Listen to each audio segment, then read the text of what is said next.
एक गांव में सुरेश अपनी पत्नी आंचल और बेटे पवन के साथ रहा करता था। वो खेतों में काम किया करता और इससे फसल उगाया करता। उसी से ही उनका खर्चा पानी चला करता था। उनकी आर्थिक स्थिति इतनी अच्छी नहीं थी। उनके पास खेती करने के लिए एक छोटा सा ज़मीन का टुकड़ा था। उसी में ही वो अपनी खेती किया करते थे और उन्हीं से ही जितने पैसे मिलते उससे वो अपने घर का खर्चा चलाया करता था। उसका बेटा 10 साल का हो चुका था, लेकिन उसे पढ़ाई में कोई दिलचस्पी नहीं थी। वो कभी ढंग से पढ़ता ही नहीं था।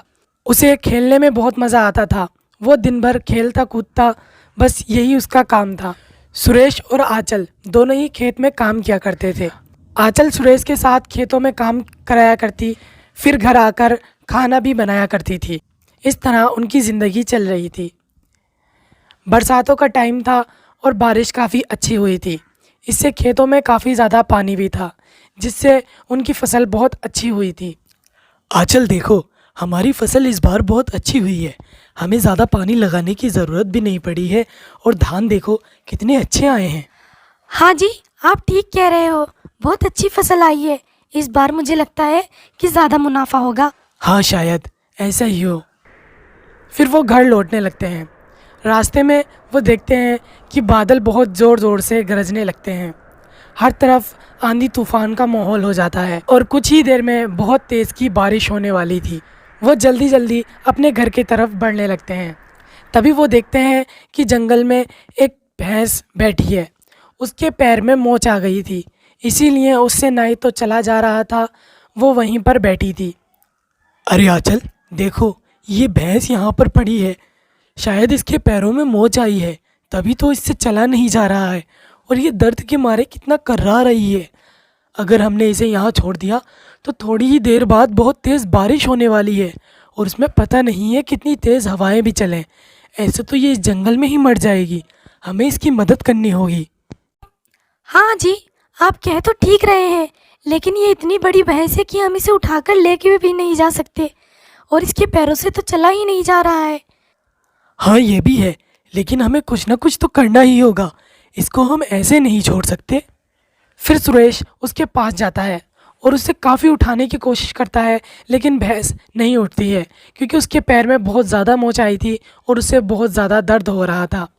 देखिए जी, ये तो उठेगी नहीं और है भी ये इतनी वजनदारी कि हम दोनों इसे उठाकर भी नहीं ले जा सकते। और बारिश भी बहुत तेज़ होने वाली है। अगर बारिश शुरू हो गई तो हमें घर पहुंचना मुश्किल हो जाएगा। हाँ चल, तुम ठीक कह रही हो, लेकिन हम इसे इस हालत में छोड़कर नहीं जा सकते। एक काम करो, पवन घर पर अकेला है, वो डर रहा होगा। तुम घर जाओ, मैं इसे लेकर आता हूँ। आंचल पवन के लिए घर पहुंच जाती है, लेकिन सुरेश उसे उठाने की कोशिश करता रहता है। मेरी प्यारी भैंस, उठ जाओ, जल्दी उठ जाओ, थोड़ी हिम्मत करो। अगर बारिश होने लगी तो हम दोनों यहीं फंस जाएंगे और घर तक पहुंचना बहुत मुश्किल हो जाएगा। थोड़ी हिम्मत करो। वो अपनी पूरी ताकत लगाकर उसे उठाता है। भैंस अपने पैरों पर खड़ी हो जाती है, लेकिन उसे उस वक्त भी बहुत दर्द हो रहा था। धीरे धीरे करके वो चलने लगती है। सुरेश उसे धीरे धीरे करके घर ले आता है। अरे वाह, आप इसे ले आए। चलो अब इसे बांध देते हैं और हम भी कुछ खाना खा लेते हैं और इसे भी कुछ खाना दे देते हैं। हाँ, पहले इसे खाना डाल देते हैं, उसके बाद हम खा लेंगे। फिर वो उस भैंस को खाना खिलाते हैं और खुद खाना खाकर सो जाते हैं। अगली सुबह जब वो उठकर देखते हैं तो वो भैंस अपने पैरों पर खड़ी थी। उसको काफ़ी अच्छा लग रहा था। उसको अब इतना दर्द भी नहीं हो रहा था। पवन अपने पापा से बोलता है, अरे पापा, क्या ये भैंस तुम मेरे लिए लाए हो? नहीं बेटा, ये हमारी भैंस नहीं है। पता नहीं किसकी भैंस है। जिसकी भैंस होगी वो आकर ले जाएगा। अच्छा, मतलब ये हमारे साथ नहीं रहेगी? बेटा, अगर कोई लेने आया तो ये हमारे साथ नहीं रहेगी, और अगर कोई भी लेने नहीं आया तो फिर ये हमारे ही साथ रहेगी। ऐसे ही 4-5 दिन बीत जाते हैं। सुरेश हर जगह पूछताछ करता है, लेकिन उस भैंस के मालिक का कहीं पता नहीं चलता है और ना ही उसके घर कोई भैंस लेने आता है। पवन उस भैंस के साथ बहुत खेलता था। अब वो उस भैंस का बहुत ख्याल रखता था और उसका खूब चारे का ध्यान रखता था। वो भैंस दूध भी देती थी, जिसको आंचल दुआ करती और उससे वो बेचा करते थे। इस तरह उनका एक और ज़रिया हो चुका था, जिससे उनकी आमदनी हो रही थी। कुछ दिनों बाद आंचल की तबीयत बहुत ख़राब हो जाती है। उसे डॉक्टर आराम बता देते हैं। आंचल, तुम आराम करो, तुम्हें ज़्यादा काम करने की ज़रूरत नहीं है। खेत पर अब मैं अकेला जाऊंगा और भैंस को पवन देख ही रहा है। तुम्हें कोई काम करने की ज़रूरत नहीं है, तुम आराम करो। खाना भी हम कर ही लेंगे कैसे न कैसे। नहीं जी, आप खाना कैसे बनाओगे? खाना तो मैं बना ही लिया करूँगी। ज़्यादा आराम करना भी ठीक नहीं है। अब आंचल सिर्फ घर का खाना बनाया करती थी, लेकिन उसमें भी उसकी काफ़ी तबीयत बिगड़ जाया करती थी, जिससे सुरेश ने उसे बिल्कुल साफ मना कर दिया था कि जब तक दवाई चल रही है वो कुछ भी काम नहीं करेगी। पवन अपनी भैंस का और अपनी माँ का दोनों का बहुत अच्छी तरीके से ख्याल रख रहा था। एक दिन सुरेश खेत पे से थका हारा घर आता है। वो बहुत उदास था और वो बहुत थका हुआ था। क्या हुआ जी? आपकी तबीयत ठीक नहीं लग रही है। कुछ नहीं आंचल, मैं ठीक हूँ, बस थोड़ा खेत पर काम ज़्यादा था, इसीलिए थोड़ी थकान हो चुकी है। पवन भी देखता है कि उसके पापा काफ़ी ज़्यादा थके थे। वो जब उन्हें छूकर देखता है तो उसे महसूस होता है कि उन्हें बहुत तेज़ बुखार था। वो बाहर आ जाता है और अपनी भैंस के पास खड़ा होकर बोलता है, अब मैं क्या करूं? हमारे पास इतने पैसे नहीं हैं जिससे कि पापा दवाई ला सके, इसीलिए वो अपनी तबीयत को छुपा रहे हैं। ज़्यादातर पैसे माँ की दवाई में ही लग जाते हैं। मुझे कुछ ना कुछ तो करना ही होगा। पवन, ओ पवन। अरे कौन है? कौन है? कौन मुझे आवाज़ लगा रहा है? पवन, मैं हूँ, तुम्हारी भैंस। अरे भैंस, तुम बोल सकती हो? हाँ पवन, मैं सिर्फ बोल ही नहीं सकती हूँ, बल्कि तुम्हारी इच्छा भी पूरी कर सकती हूँ। मैं एक जादुई भैंस हूँ।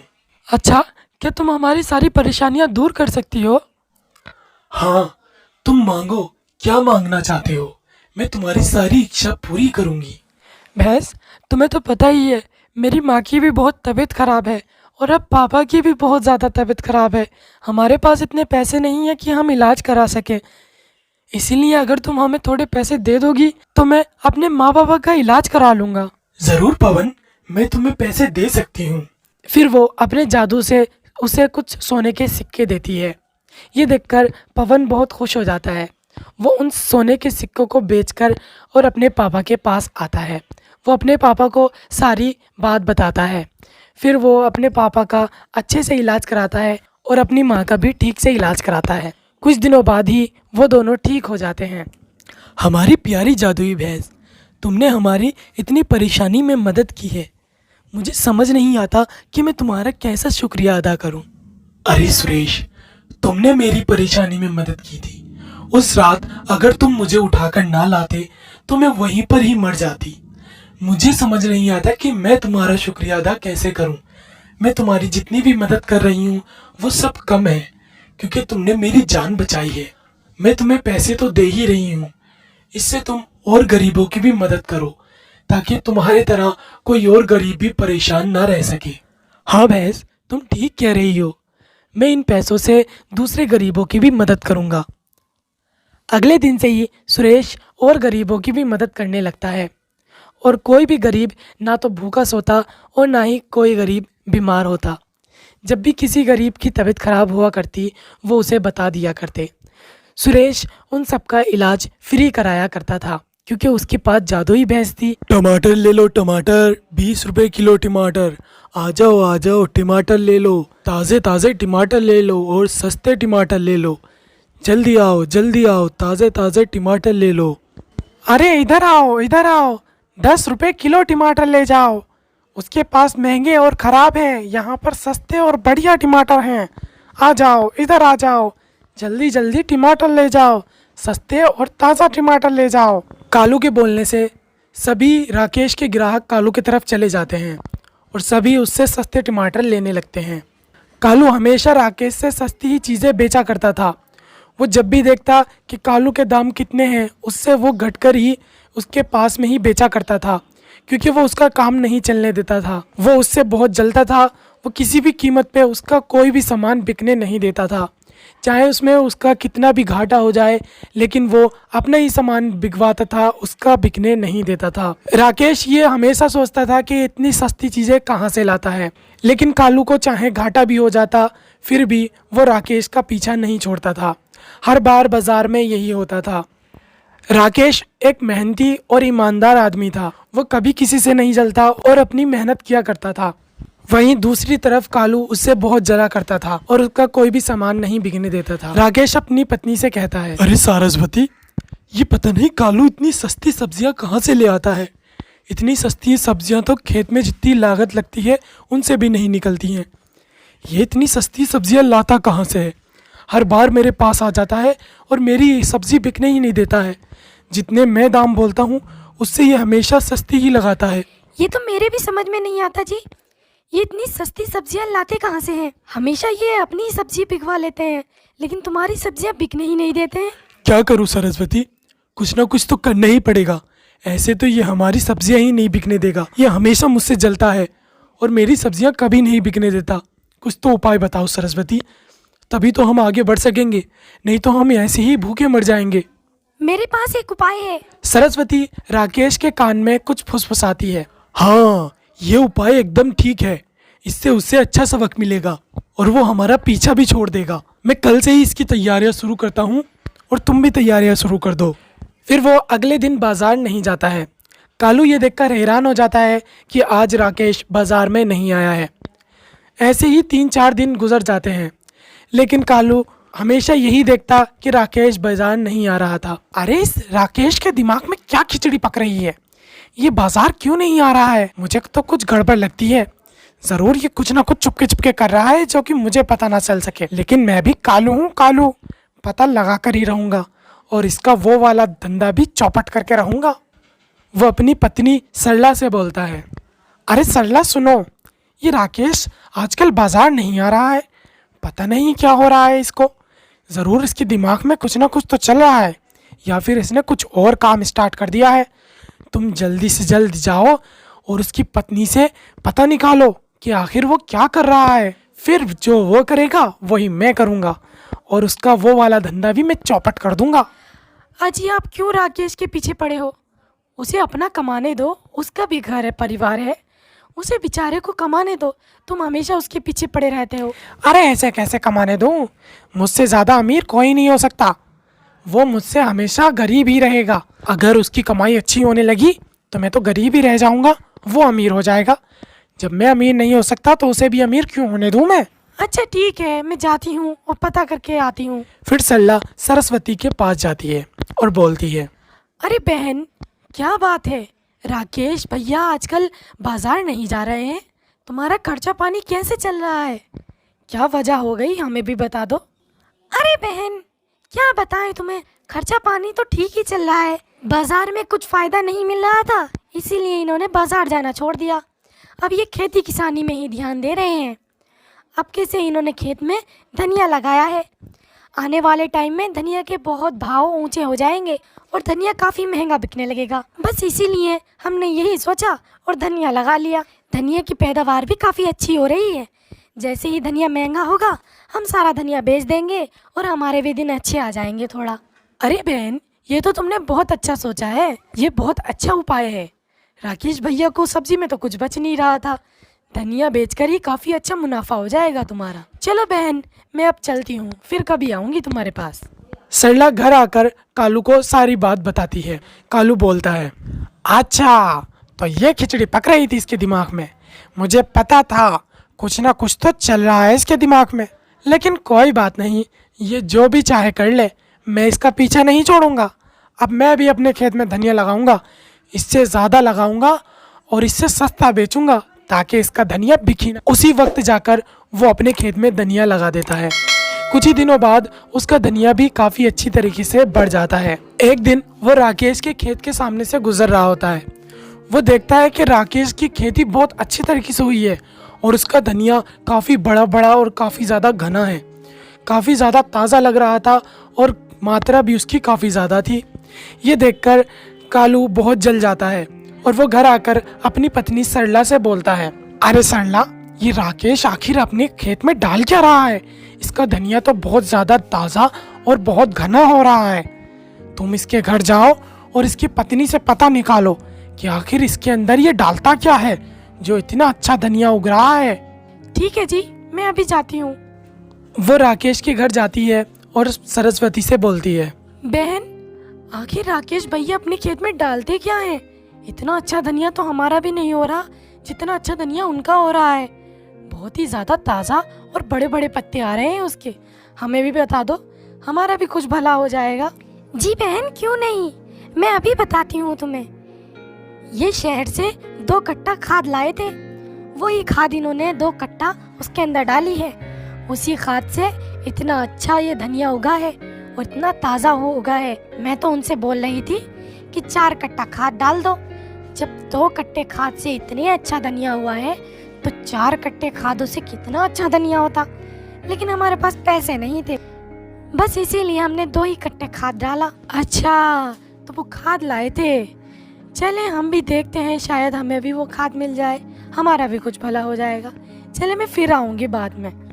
वो जाकर कालू को सारी बात बताती है। अच्छा, तो उसने खाद डाला है, वो भी 2 कट्टा। वो बोल रही थी 4 कट्टा, लेकिन 4 कट्टा नहीं, मैं 1 कट्टा और फालतू डालूंगा, 5 कट्टा डालूंगा। जब 2 कट्टों से इतना अच्छा हुआ है और वो बोल रही थी कि 4 कट्टों से और अच्छा होता, तो 5 कट्टों से कितना अच्छा होगा। अब मैं 5 कट्टे खाद डालूंगा। मैं अभी जाता हूँ और 5 बोरी खाद लेकर आता हूँ शहर से। वो उसी वक्त जाकर 5 बोरी खाद ले आता है और सारा ही खाद वो अपने खेत में डाल देता है। हाँ, अब होगा मेरा धनिया राकेश से भी ज्यादा अच्छा और बड़ा और घना। मैं उसे कभी आगे नहीं बढ़ने दूंगा। ये सोचकर वो घर वापस लौट जाता है। अगली सुबह जब वो खेत पर आकर देखते हैं तो वो देखकर हैरान हो जाते हैं। सारा धनिया जल चुका था, सारा ही धनिया सूखकर खराब हो चुका था, क्योंकि 5 कट्टे खाद ने उसके अंदर बहुत ज़्यादा गर्मी पैदा कर दी थी और सारे ही पौधे जल गए थे। ये देखकर वो बहुत उदास हो जाता है और रोने लगता है। अरे, मैंने ये क्या कर दिया? मैंने तो सारी फसल बर्बाद कर दी।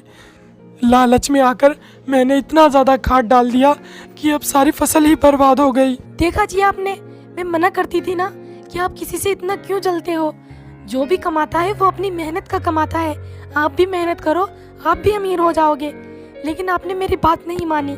ये सब उसी का सिला है जो हमारे इतने पैसे बर्बाद हो गए। हाँ सरला, तुम बिल्कुल ठीक कह रही हो। आज के बाद मैं कभी राकेश से नहीं जलूंगा और ना ही उसकी कभी बहस करूंगा।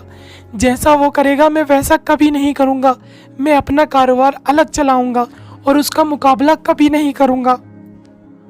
उस दिन से कालू को सबक मिल जाता है और फिर वो उसकी नकल उतारना बंद कर देता है। राकेश अपना कारोबार करता है और कालू अपना कारोबार करता है। दोनों ही अपनी मेहनत से काफ़ी अच्छा मुनाफा कमाते हैं और अपनी गरीब परिस्थिति से बाहर निकल जाते हैं। बहुत साल पहले एक सुंदर नगर नाम का गांव हुआ करता था। उस गांव में एक चंदर नाम का किसान अपनी बीवी के साथ रहा करता था और उसका एक लड़का था जिसका नाम रोहन था। वह बेचारा अपनी बीवी और अपने बच्चे के लिए कड़ी मेहनत किया करता था, मजदूरी किया करता था। वह इतनी लगन से मजदूरी किया करता था कि वो नहीं चाहता था कि जो गरीबी में मैं जिया हूँ आगे चलकर मेरा बेटा भी उसी गरीबी में जिए। इसीलिए वह बहुत ज़्यादा मेहनत किया करता था। एक दिन की बात है, जब वह दोपहरी में बहुत तेज़ धूप हो रही थी तो एक खेत में काम कर रहा था। तभी अचानक से उसे एक सोने की चमकती हुई चीज़ दिखाई दी जो कि एक सोने का मटका था। वह उसके पास गया और उसने वह मटका उठा लिया और वह मटका लेकर अपने घर आ गया। देखो स्वाति, ये एक जादुई मटका है और ये मुझे एक जंगल में मैं काम कर रहा था तो वहाँ मिला है। हम इसे अपने बेटे के लिए बचाकर रखेंगे और किसी को भी इसकी बिल्कुल भी भनक नहीं लगने देंगे, नहीं तो लोगों को पता चल गया तो वे हमारे पास यह मटका रहने नहीं देंगे। हाँ जी, आप बिल्कुल सही कह रहे हो। हमें इसे गुप्त रखना होगा। हमें यह बात किसी को नहीं बतानी है। मम्मी पापा, मुझे ये मटका तो बड़ा अजीब लग रहा है और बड़ा खास भी लग रहा है। हाँ बेटा, तुम कह तो सही रहे हो, ये है भी खास। मगर हमें इसकी हिफाजत करनी होगी। इसका इस्तेमाल हमें सही से करना होगा।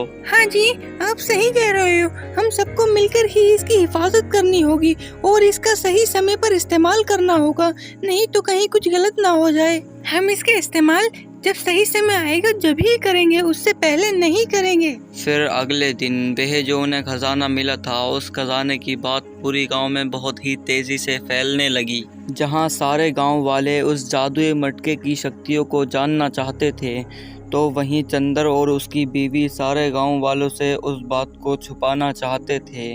उन्हें जब भी कभी खाने की ज़रूरत होती या भूख लगती तो वह उस मटके से कह देते और वह मटका उन्हें बहुत ही अच्छा और स्वादिष्ट भोजन लाकर देता। इसी वजह से चंदर की परेशानियां और मुसीबतें कम हो गई थीं, क्योंकि अब तो उन्हें पैसों की ज़रूरत भी ज़्यादा नहीं पड़ती थी और जो भी खाना वो उससे चाहते थे वो उन्हें बनाकर दे देता था, जिससे उनका परिवार बहुत ही हंसी खुशी चल रहा था और उसका बेटा भी बहुत ज़्यादा खुश रहने लगा था। वह बिस्तर पर कम और घर में ज़्यादा खेलता था। इसी वजह से उन दोनों की टेंशन दूर हो गई थी। इसी वजह से वह फल फूलने लगे थे। उनके परिवार की खुशियां तो जैसे कम ही नहीं हो रही थीं, लेकिन यह खुशियां उनके घर ज़्यादा दिन नहीं टिकने वाली थीं। वहीं पड़ोसी गांव में एक नामी गिरामी नाम का इल्यासी चोर रहा करता था, जो बहुत ही ज़्यादा शातिर था।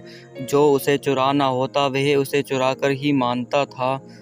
सोने के मटके की खबर उड़ती उड़ती उसके कानों तक भी पहुंच गई थी और वह यह सोच रहा था, अगर मुझे मटका मिल जाए तो मुझे फिर कभी कोई चोरी करने की ज़रूरत नहीं पड़ेगी। मुझे ज़िंदगी भर सिर्फ बैठ के खाना रहेगा।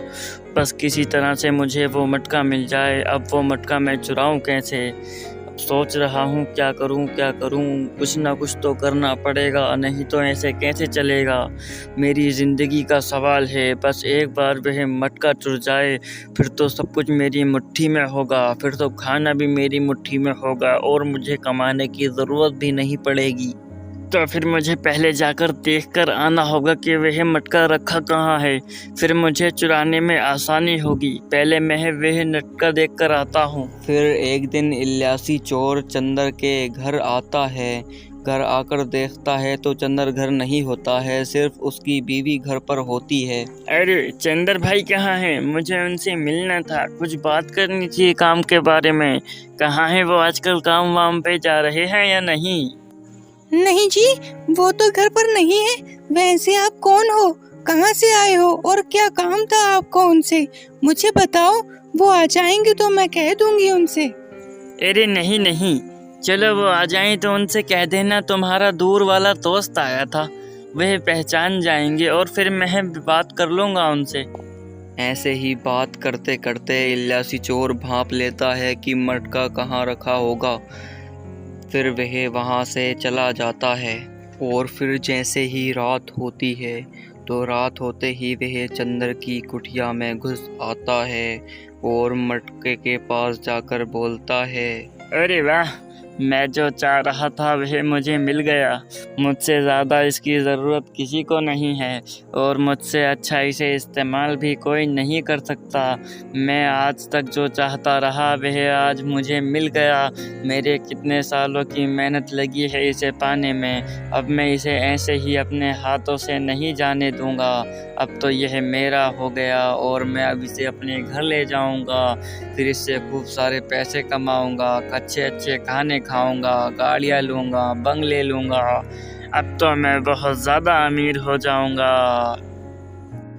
वह इतना बोलकर उस मटके को उठाकर वहाँ से जा ही रहा होता है कि तभी चंदर के घर वालों की सभी की आँख एकदम से खुल जाती है और जैसे ही वह मटके को लेकर भाग रहा होता है तभी उस मटके के जादू से एक पेड़ निकल आता है जो चोर को अपनी सतियों से फांस लेता है। और फिर उसके घर वाले बोलते हैं, अरे चोर कहाँ से आया ये? और ये हमारा मटका चुरा कर भाग रहा है, पकड़ो इसे। अरे चोर, अरे अच्छा हुआ इस जादुई मटके ने इसे पकड़ लिया, नहीं तो आज ये जादुई मटका ले जाता, फिर हमारा क्या होता। हम तो बर्बाद हो जाते, तबाह हो जाते। इसी से तो हमारा घर चल रहा है और हमारे बच्चे का भविष्य भी तो इसी पर टिका है, नहीं तो हम बर्बाद हो जाते, हम तो खत्म ही हो जाते। हाँ, तुम सही कह रही हो। अगर ये जादुई मटका इसे नहीं पकड़ता तो हमें तो पता ही नहीं चलता कि मटका कौन चुरा कर ले गया।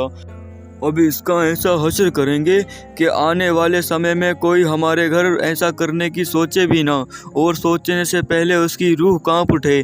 हमें कुछ ना कुछ ऐसा ही करना होगा इसके साथ। फिर अगले दिन सुबह वह उसे बाहर खड़ा कर देते हैं ताकि पूरा गांव यह देख सके कि हमारे घर चोरी करने का नतीजा क्या होता है। इसे पेड़ ने बांध रखा है अपने सतियों से, और पेड़ फिर भी हरा भरा अच्छा खासा खिल रहा है। सारे गांव वाले आते हैं और उसे देख कर जाते हैं। सारे गांव वालों की रूह फना होने लगती है और वह सोचते हैं कि कभी भी इसके यहाँ चोरी के नाम से तो कभी जाएंगे ही नहीं, नहीं तो हमारा भी वही हाल होगा जो इस चोर का हुआ है। और यह तो बहुत बड़ा चोर था, हमसे तो कुछ होता भी नहीं है। फिर यह बात सारे गांव में बहुत ही ज़्यादा तेज़ी से फैल गई। फिर ऐसे ही वह चोर खड़े खड़े 1-2 दिन में सूख कर मर गया और फिर मटका आज़ाद हो गया। उन्होंने फिर मटके को अपने घर में दुबका कर रख लिया। अरे स्वाति, ये मटका तो बहुत ही बड़ा जादुई मटका है, नहीं तो ऐसा कौन करता है। यह तो हमारे पास ही रहना चाहता है, नहीं तो ये उसके साथ भी जा सकता था। इसे हम लग रहा है पसंद आ गए हैं, या फिर किसी ने इसे हमारे लिए ही बनाया है, नहीं तो ऐसा नहीं होता है। हाँ जी, तुम बिल्कुल ठीक कह रहे हो। ये ऐसे लगता है जैसे ऊपर वाले ने इसे खासकर हमारे लिए ही बनाया हो। फिर वह खूब सारी बातें करते हैं और फिर उनका जीवन बहुत अच्छा व्यतीत होने लगता है। सो गाइस, ऐसे इंटरेस्टिंग और जादुई कहानियाँ देखने के लिए हमारे चैनल को सब्सक्राइब और वीडियो को लाइक कर लें ताकि वीडियो की नोटिफिकेशन आप तक पहुँचती रहे।